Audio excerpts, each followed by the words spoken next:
48 heures suffisent pour trancher le destin d'un pays et de son or stratégique sous les yeux des capitales étrangères. Une offre chiffrée à 5,6 milliards de dollars, échangée contre 70% de l'or national, semble simple sur le papier, mais elle menace la souveraineté, l'image et la capacité de décider sans tutelle. Pour celui qui regarde, l'enjeu est immédiat. Que signifie accepter demain ce que l'on n'oserait pas défendre aujourd'hui quand Ibrahim Traoré choisit la dignité plutôt que la soumission? Après ce refus, le silence devient une déclaration politique. Ce récit promet une chose précise: comprendre ce qui se joue réellement quand un État se retrouve sommé de choisir entre un soulagement immédiat et une autonomie durable. Pour le lecteur, le bénéfice est clair en 10 mots. Lire au-delà des chiffres pour saisir le pouvoir réel de la décision. Derrière l'ultimatum, les enjeux s'empilent.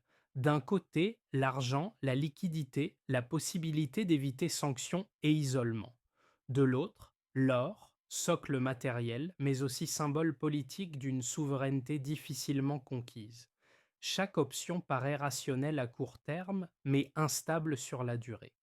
Accepter, c'est sécuriser le présent au prix d'un futur conditionné. Refuser, c'est exposer le pays à des chocs immédiats tout en affirmant une capacité à dire non. Dans ce dilemme, la décision d'Ibrahim Traoré n'est pas seulement personnelle ni idéologique. Elle agit comme un signal adressé à l'intérieur et à l'extérieur. Elle interroge un principe plus large. Un pays peut-il encore négocier à égalité quand l'ordre mondial attend l'obéissance plutôt que le débat? La révélation tombe à l'aube. Un document classé confidentiel exige 70% de l'or national ou le versement de 5,6 milliards de dollars sous 48 heures. Ce chiffre, brutal par sa simplicité, transforme immédiatement une négociation financière en épreuve de souveraineté et place Ibrahim Traoré au centre d'un compte à rebours politique. Pour comprendre ce moment, il faut remonter légèrement en amont. Depuis plusieurs mois, le Burkina Faso n'est plus perçu comme un simple acteur périphérique. Des indices techniques, des anomalies repérées par satellite et des rapports discrets ont signalé un changement. Le pays dispose de marges minières plus importantes qu'anticipées.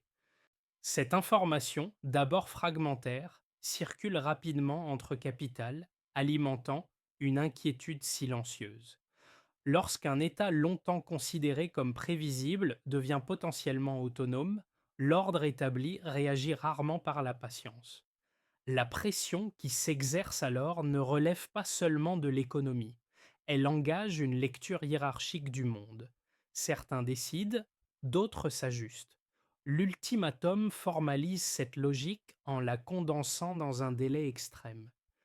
48 heures ne laissent pas le temps de débattre publiquement ni de consulter largement. Elles obligent à agir dans l'urgence, là où la peur devient un levier plus efficace que l'argumentation. À Ouagadougou, la situation est interprétée autrement. Le document n'est pas lu comme une proposition, mais comme un test. Accepter reviendrait à reconnaître que la richesse nationale reste négociable sous contrainte extérieure. Refuser, au contraire, signifie affirmer que certaines lignes ne peuvent être franchies, même au prix de sanctions ou d'isolement. Cette lecture transforme une décision administrative en choix fondateur. C'est ici que la chaîne cause-effet s'enclenche clairement.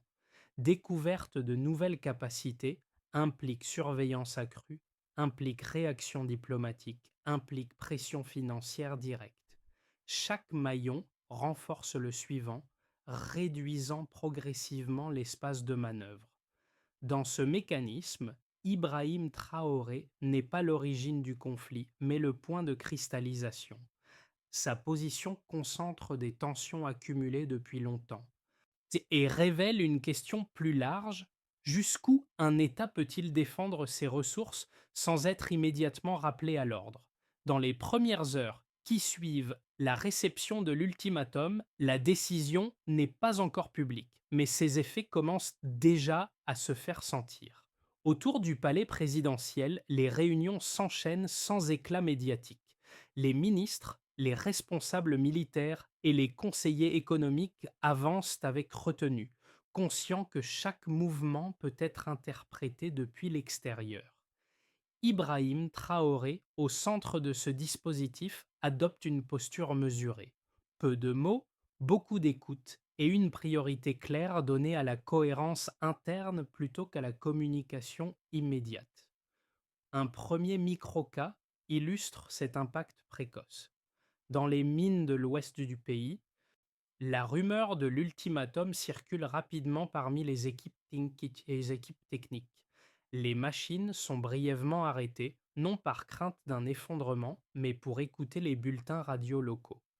Les ouvriers évaluent silencieusement ce que représenterait la perte de 70% de l'or national.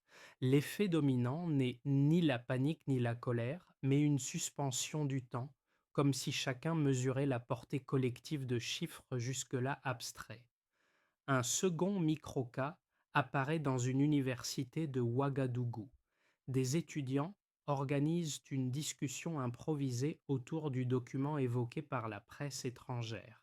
Ils analysent les termes de l'ultimatum et ses implications possibles pour la souveraineté régionale. La décision n'est pas encore annoncée. Mais l'idée qu'un choix imposé au Burkina Faso puisse créer un précédent pour d'autres pays du Sahel structure déjà les échanges. La politique, habituellement perçue comme lointaine, devient un sujet concret et immédiat. Ces deux scènes, modestes mais révélatrices, montrent que l'affaire dépasse très tôt le cercle des décideurs. Avant même toute déclaration officielle, l'ultimatum modifie les comportements, les discussions et les attentes. Il ne s'agit plus seulement de négocier des chiffres, mais de répondre à une question simple et lourde de sens. Jusqu'où un pays accepte-t-il de céder avant de perdre sa capacité à se définir lui-même? Tout s'active au lever du jour. À 7 heures précises, un décret bref est signé et transmis aux équipes techniques. Verrouiller immédiatement l'accès aux données minières nationales. Le geste est administratif en apparence, mais ses effets sont instantanés. Les serveurs étrangers, habitués à consulter en continu des flux d'informations, se heurtent soudain à une barrière numérique. Ce premier verrou marque le passage d'une phase de réflexion à une phase d'action. Dans les capitales étrangères, l'alerte remonte sans délai. Une routine de surveillance vient d'être interrompue. Quelques heures plus tard, le second mouvement s'enclenche. Des ordres opérationnels sont envoyés aux forces armées pour sécuriser les axes menant aux zones aurifères. Les convois avancent sans démonstration. Les postes de contrôle apparaissent au carrefour stratégique et la circulation est redirigée. Cette fermeture territoriale complète le verrou numérique. Le message est clair. L'État anticipe un bras de fer et choisit la vitesse plutôt que l'ambiguïté. À ce stade, le calendrier diplomatique est déjà dépassé par le rythme des faits. Le climax se concentre autour de midi.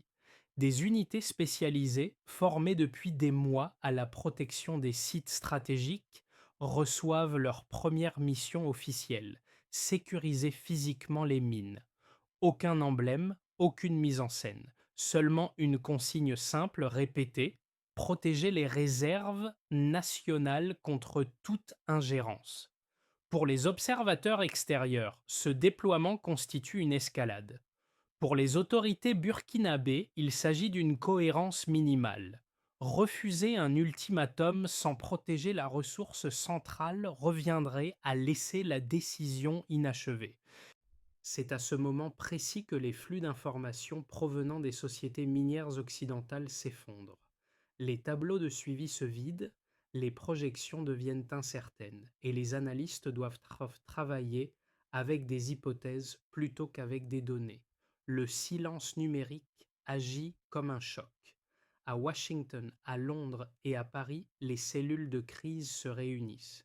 La perte de visibilité inquiète plus que la décision elle-même, car elle prive les stratégies extérieures de leur principal levier d'anticipation.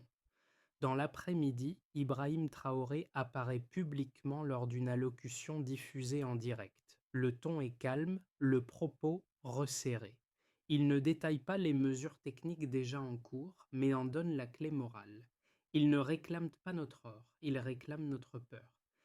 Cette phrase fonctionne comme un point de bascule. Elle transforme une succession d'actes administratifs et militaires en récits politiques lisibles capables de fédérer au-delà des cercles institutionnels. Les répliques se propagent rapidement. Dans les rues de Ouagadougou, les radios modifient leurs programmes, les discussions s'intensifient et les slogans apparaissent sur les murs.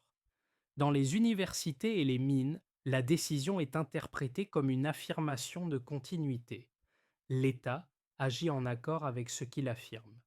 À l'extérieur, la réaction est des plus hésitantes. Les chancelleries évaluent le risque d'un précédent, tandis que les marchés de l'or anticipent une volatilité accrue. Ainsi, en moins de 24 heures, la séquence est complète. Verrou numérique, verrou territorial, exposition politique. Chaque étape renforce la précédente et réduit les possibilités de retour en arrière. Ce qui avait commencé comme un ultimatum financier se mue en confrontation de principes, où la rapidité d'exécution devient une arme à part entière. Avant la rupture, le Burkina Faso produisait environ 80 tonnes d'or par an, représentant 14% du PIB et plus de 70% des exportations. 3 mois après les mesures décidées sous l'autorité d'Ibrahim Traoré, la production baisse temporairement de 18%, tandis que les revenus domestiques doublent, grâce à la disparition des commissions étrangères. Ce contraste, en apparence paradoxal, constitue la première preuve mesurable du basculement. Le point de départ, ou baseline, correspond à un modèle d'extraction largement externalisé. Les sociétés étrangères assuraient l'exploitation, la commercialisation et une partie de la transformation, captant au passage une fraction significative de la valeur. Le pays, bien que producteur, restait dépendant de circuits et de financiers et techniques qu'il ne contrôlait pas entièrement. Dans ce cadre, une production élevée ne garantissait pas une rentabilité proportionnelle pour l'économie nationale. Le delta observé après la nationalisation partielle modifie cette équation. La baisse initiale de production s'explique par des ajustements techniques, des réorganisations logistiques et le retrait de certains opérateurs. Mais, dans le même temps, chaque tonne extraite génère un revenu brut plus élevé pour l'État. L'absence d'intermédiaires étrangers augmente mécaniquement la part captée localement. En d'autres termes, moins d'or sort, mais davantage de valeur reste. Cette logique éclaire le doublement des revenus domestiques malgré la contraction quantitative. La deuxième donnée clé concerne les flux financiers internationaux. Avant la crise, la majorité des transactions liées à l'or transitaient par des circuits dominés par le dollar et le franc CFA. 100 jours après l'annonce d'Ibrahim Traoré, 62% des paiements extérieurs échappent désormais au dollar, basculant vers des instruments alternatifs dont le yuan numérique et une monnaie locale expérimentale. Ce déplacement réduit l'effet de levier monétaire exercé par les puissances extérieures. Il ne supprime pas la dépendance mais la fragilise en diversifiant les canaux de règlement. La troisième série de chiffres éclaire l'usage interne des ressources. Les investissements publics augmentent de 41% dans les infrastructures, de 23% dans l'agriculture et de 27% dans les dépenses militaires. Chaque pourcentage traduit une réorientation stratégique. L'or ne sert plus uniquement à équilibrer des comptes extérieurs, mais à renforcer des capacités internes. Le chômage, souvent cité comme indicateur sensible, recule de 8,4% à 5,9%, signal inattendu pour des analystes qui prévoyaient un choc social immédiat. Ces données ne constituent pas une preuve d'immunité. Elles indiquent plutôt une transition. Les coûts existent, les risques demeurent et certains effets positifs pourraient s'estomper avec le temps. Mais à ce stade, les chiffres invalident l'idée d'un effondrement mécanique. Ils montrent qu'un changement de structure peut produire des résultats contre-intuitifs à court terme. Dans cette lecture, Ibrahim Traoré n'apparaît pas comme un simple décideur politique, mais comme l'initiateur d'un test grandeur nature. Les indicateurs deviennent des arguments, et les tableaux comptables se transforment en terrain de confrontation idéologique. La question n'est plus seulement de savoir si le modèle est risqué, mais s'il est mesurable, observable et, pour l'instant, fonctionnel. Les observateurs internationaux se divisent rapidement en deux camps, chacun avançant une lecture cohérente qui mérite d'être examinée sans caricature. La première thèse, portée majoritairement par des analystes financiers occidentaux, souligne les risques structurels. Selon eux, la rupture avec les circuits traditionnels fragilise la capacité d'importation d'un pays enclavé. Ils rappellent la baisse des réserves de change et estiment que l'accès aux équipements industriels, aux machines minières et aux technologies énergétiques deviendra plus lent et plus coûteux. Dans cette logique, la souveraineté économique ne peut compenser durablement des contraintes logistiques lourdes. La crainte centrale est simple. Un choc prolongé finirait par user la capacité productive et peser sur la stabilité sociale.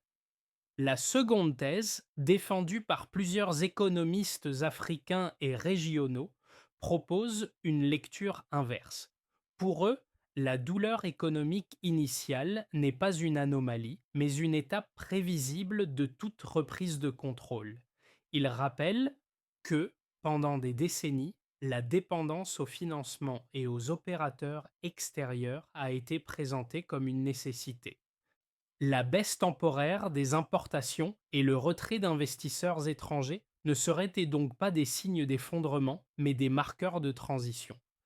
Dans cette perspective, l'espace libéré permet à l'économie interne de se réorganiser autour de ses propres priorités, même si le processus est plus lent et plus exigeant. La réponse Hillman consiste à confronter ces deux lectures aux données disponibles sans en exclure aucune. Oui, les risques soulignés par le premier camp sont réels. Les contraintes d'approvisionnement existent et peuvent freiner certains secteurs clés. Mais, dans le même temps, les chiffres montrent une absorption interne accrue des ressources, une hausse des investissements publics et une consolidation de la confiance bancaire locale.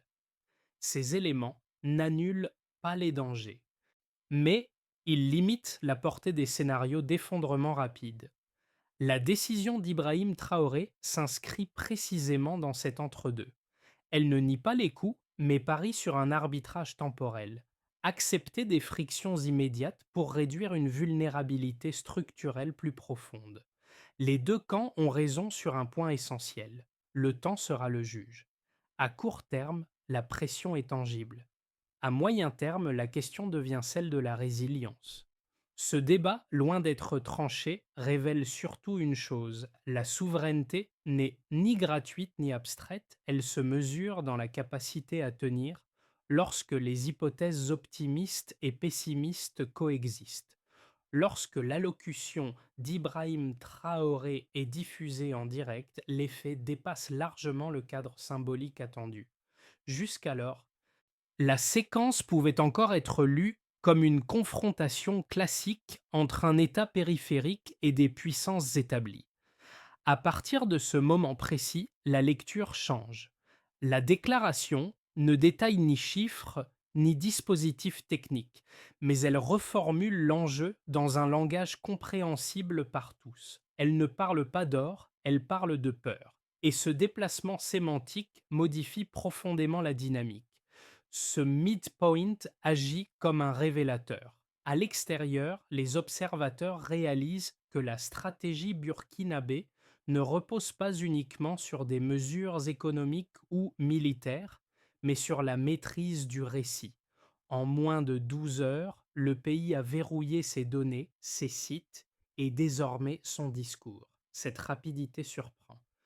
Elle expose une faille du système international, l'incapacité à répondre efficacement lorsque l'adversaire agit plus vite que les cadres diplomatiques habituels. À l'intérieur, l'effet est tout aussi structurant. La population ne perçoit plus la décision comme une négociation complexe réservée aux élites. Elle y voit une ligne claire, presque morale, qui simplifie un choix jusque-là abstrait. Cette clarté réduit l'espace du doute et renforce l'adhésion, même chez ceux qui anticipent des difficultés matérielles. Le changement de césure est là. À partir de cet instant, la question n'est plus de savoir si le Burkina Faso peut reculer sans coup, mais si le système global peut absorber un refus formulé aussi nettement. Le rapport de force ne disparaît pas, il se déplace. Les effets de la décision se déploient rapidement selon quatre lignes distinctes, révélant comment un choix politique central se traduit différemment selon les acteurs concernés. Pour l'État, d'abord, le refus de l'ultimatum redéfinit les priorités. Les ministères cessent de fonctionner en mode défensif et réorganisent leur chaîne de décision autour de la sécurisation des ressources.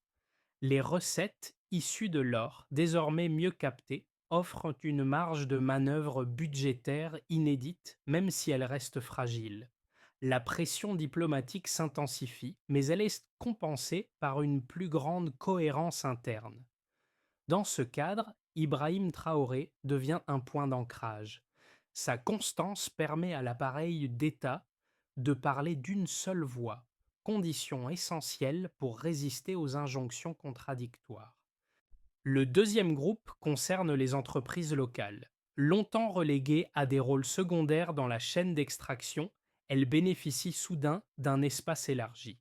Les contrats sont renégociés, des plateformes internes de commercialisation apparaissent et une part croissante de la production reste sur le territoire. Cette dynamique ne crée pas une prospérité immédiate, mais elle modifie les incitations. Les entrepreneurs investissent davantage car la valeur ajoutée n'est plus systématiquement captée en amont. L'incertitude demeure, notamment pour l'accès aux équipements importés, mais le rapport de force s'équilibre légèrement en faveur des acteurs nationaux. Le troisième impact touche la population. Dans les zones urbaines, les débats se multiplient autour de la redistribution et de l'usage des revenus miniers. Certains ménages ressentent déjà les frictions liées aux importations plus lentes ou plus coûteuses. D'autres perçoivent donc de nouvelles opportunités, notamment dans les secteurs agricoles et de services soutenus par l'investissement public. L'effet n'est pas uniforme.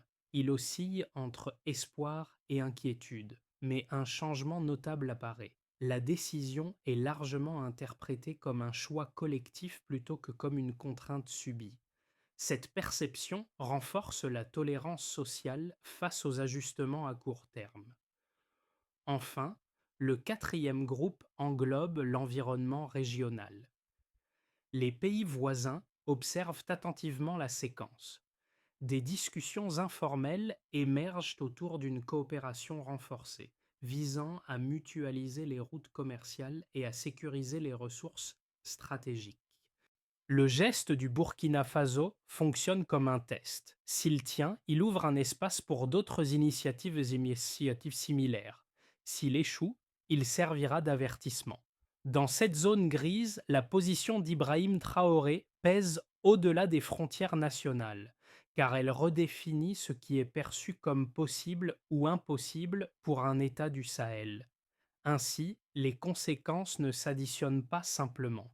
Elles interagissent, se renforcent ou se contredisent selon les groupes. Le refus de l'ultimatum n'est pas un point final, mais un processus en cours, dont chaque acteur ressent déjà une part des effets, tangibles ou symboliques. Les 6 à 12 prochains mois ouvrent trois trajectoires plausibles, chacune dépendant d'un ensemble de variables encore instables. La réaction des puissances extérieures, la capacité interne d'absorption et la solidité des alliances régionales. Aucun scénario n'est certain, mais chacun éclaire une logique distincte. Le scénario de base prolonge la dynamique actuelle. Dans cette configuration, la croissance se maintient à un niveau modéré, porté par une meilleure captation des revenus aurifères et par des investissements publics ciblés. Les circuits financiers alternatifs continuent de fonctionner sans rupture majeure, même s'ils restent partiellement expérimentaux. Les importations demeurent plus lentes et plus coûteuses, mais elles n'atteignent pas un seuil critique. L'État avance prudemment en arbitrant entre consolidation interne et gestion des pressions extérieures. Ce scénario n'offre pas de transformation spectaculaire, mais il installe une stabilité relative suffisante pour tenir sans reculer. Le scénario optimiste repose sur une accélération des soutiens extérieurs non occidentaux et sur une coordination régionale plus efficace. Les partenariats stratégiques se traduisent par des investissements dans l'énergie, les infrastructures et la transformation locale. La production minière se réorganise progressivement, réduisant l'impact du retrait de certains opérateurs. Les échanges intra-régionaux augmentent, amortissant la dépendance aux marchés traditionnels. Dans ce cadre, le Burkina Faso devient un pôle de référence pour une souveraineté assumée, non comme modèle universel, mais comme preuve de faisabilité. La décision initiale d'Ibrahim Traoré est alors relue comme le point de départ d'un repositionnement durable. Le scénario pessimiste se matérialise si la pression internationale se durcit. Des sanctions financières plus ciblées pourraient les provoquer une crise de liquidité affectant l'accès aux équipements essentiels. La production reculerait davantage, non par choix stratégique mais par contrainte matérielle. Les tensions sociales augmenteraient, notamment dans les zones les plus dépendantes des importations. La confiance dans les instruments monétaires alternatifs serait fragilisée et les alliances régionales, bien que solidaires, ne suffiraient pas à compenser totalement l'isolement. Le pays resterait debout, mais au prix d'un ralentissement général et d'un climat intérieur plus tendu. Face à ces trois trajectoires, une recommandation de lecture s'impose. Penser en chaîne plutôt qu'en événement isolé. Chaque décision entraîne des effets différés, parfois invisibles à court terme. Comprendre l'avenir du Burkina Faso exige donc d'observer les seuils critiques, logistiques, financiers et sociaux, plutôt que de juger la stratégie à l'aune d'un seul indicateur. Au-delà des scénarios macroéconomiques, la séquence en cours touche différemment ceux qui l'observent, selon leur degré de proximité avec la crise. Le premier cercle regroupe les personnes directement concernées au Burkina Faso. Commerçants, familles, jeunes diplômés vivent déjà les ajustements concrets. Certains constatent des délais d'approvisionnement plus longs ou des hausses de prix ponctuelles. D'autres perçoivent des opportunités nouvelles liées à l'essor d'entreprises locales et à des programmes publics renforcés.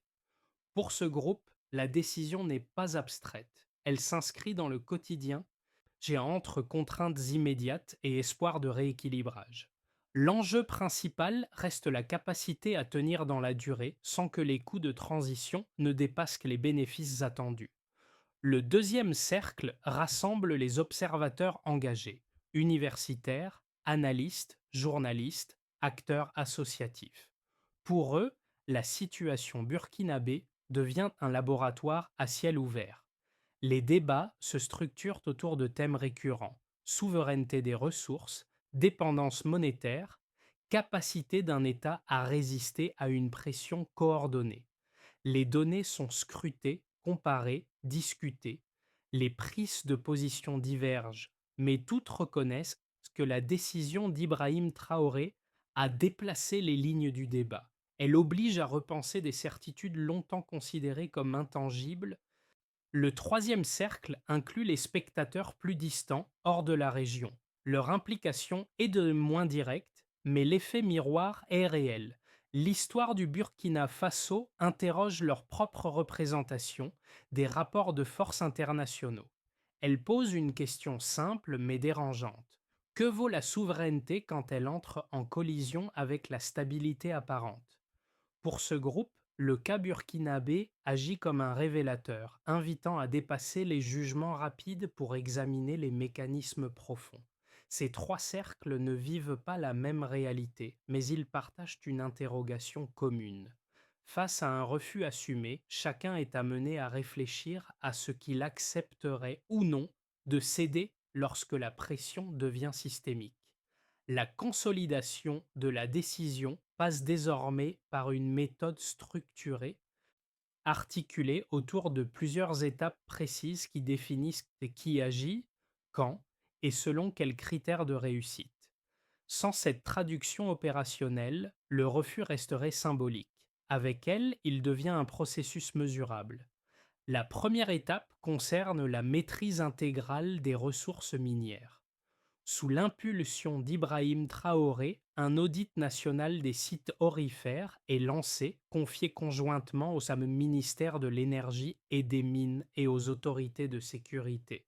L'objectif est clair: identifier sous 6 mois la part des exploitations entièrement contrôlées par des équipes nationales.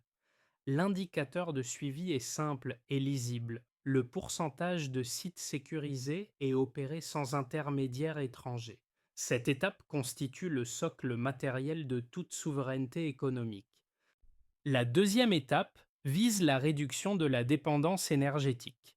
Une task force réunissant ingénieurs, économistes et responsables militaires est chargée de déployer des projets solaires régionaux. Le calendrier est resserré avec des premiers résultats attendus avant la fin de l'année. Le critère d'évaluation reste la part d'électricité produite localement. Chaque point gagné réduit l'exposition aux chocs extérieurs et libère des marges budgétaires. La troisième étape repose sur la coopération régionale.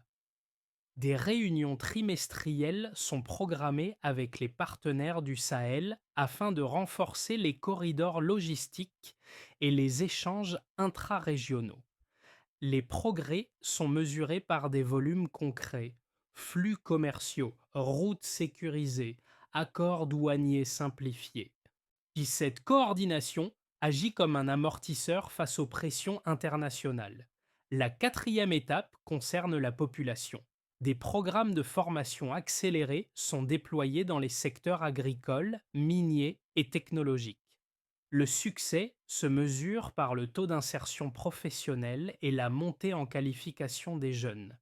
Cette dimension humaine garantit la continuité de la stratégie au-delà du court terme. Dans cet ensemble, Ibrahim Traoré n'apparaît plus seulement comme l'homme du refus, mais comme le point de convergence d'une trajectoire. La cohérence entre ces étapes conditionne la capacité du pays à transformer un acte politique en stabilité durable.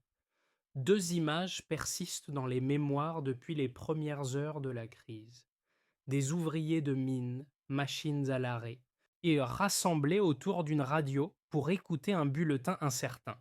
Des étudiants assis en cercle dans une salle improvisée décortiquant les lignes d'un ultimatum venu de loin.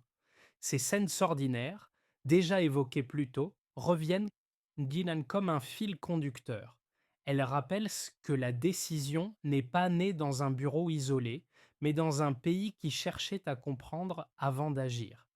Avec le temps, ces images prennent une valeur symbolique. Elles incarnent un moment où la politique cesse d'être abstraite pour redevenir collective.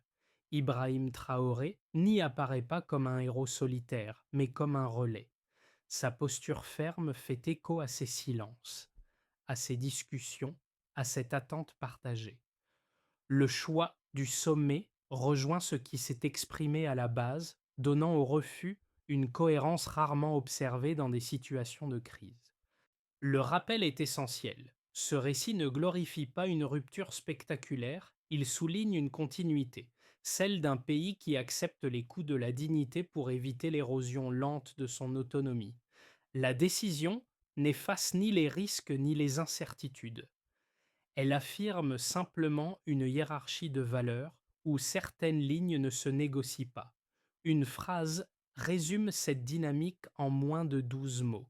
La dignité n'est jamais un compromis durable. Lorsque la séquence s'apaise et que les réactions immédiates se dissipent, il reste une question plus large que l'événement lui-même. Le Burkina Faso n'a pas seulement répondu à un ultimatum, il a mis en lumière une tension qui traverse de nombreuses sociétés. Jusqu'où accepter l'ordre établi lorsqu'il exige la renonciation silencieuse à des leviers essentiels? Et ces histoires dépassent donc le cadre d'un pays, d'un dirigeant ou d'une ressource. Elles touchent à la manière dont les choix collectifs sont formulés, assumés et portés dans le temps. Pour certains, le cas burkinabé devient un symbole, pour d'autres, un avertissement. Mais dans les deux cas, il oblige à ralentir le regard. Il invite à dépasser les jugements binaires, courage ou imprudence, réussite ou échec, pour observer les mécanismes concrets à l'œuvre. Comment une décision se diffuse-t-elle dans une société? Comment les coûts sont-ils répartis? Et comment la notion de souveraineté se traduit-elle ou non dans la vie quotidienne? C'est là que le rôle du lecteur entre en jeu, non pour trancher à distance, mais pour prolonger la réflexion. Que change cette séquence dans la façon d'interpréter les rapports de force internationaux? Et, plus intimement, quelle ligne chacun accepterait-il de défendre lorsque le confort immédiat entre en conflit avec l'autonomie à long terme?